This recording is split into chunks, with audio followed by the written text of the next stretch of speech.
In this video, we're going to study chapter 9 of Aristotle's Categories, and after the last few chapters, which were quite lengthy and difficult readings, this will provide you with a little bit of relief. It's a short chapter that will be easily and quickly studied and completed. So let's read together chapter 9 of Aristotle's Categories.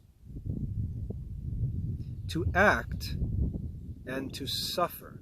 These are the last two of the 10 categories. To act and to suffer receive contrariety, and the more and the less. So these two categories, to act and to suffer, or receive the action, these receive contrariety, so there are contraries in these, and they receive degree, so there can be more or less. For to heat is the contrary, is an action, is the contrary of to refrigerate, which is also an action. To be heated is a passion, or something that's suffered. To be heated is the contrary of to be refrigerated. So we can see that actions and passions in this sense, in the categories, refer to actions either actively done, active verbs, or actions received, passive verbs. Okay? They do receive contrariety, and they do admit degree, more and less. To heat is the contrary of to refrigerate, and to be heated is the contrary of to be refrigerated. To be pleased is the contrary of to be pained. So they receive contrariety.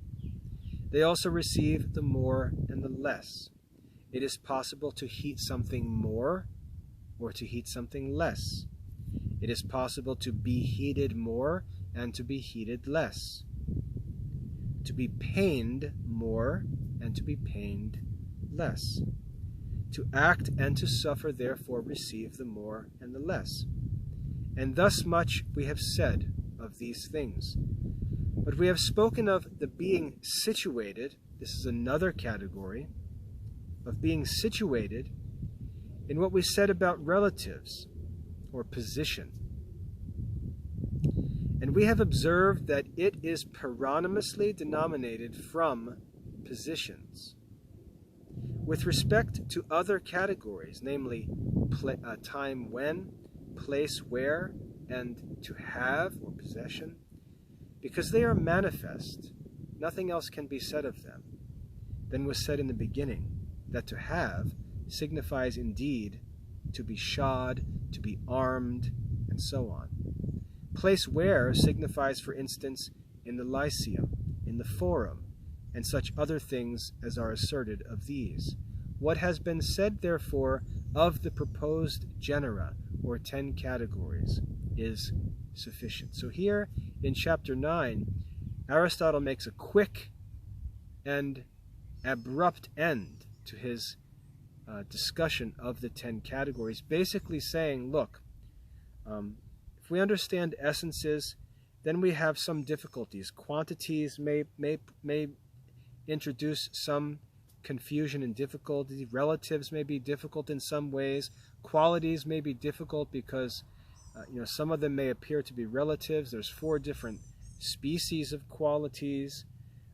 But once we get past that, to act, to suffer, time when, place where, position, these are really pretty simple and obvious.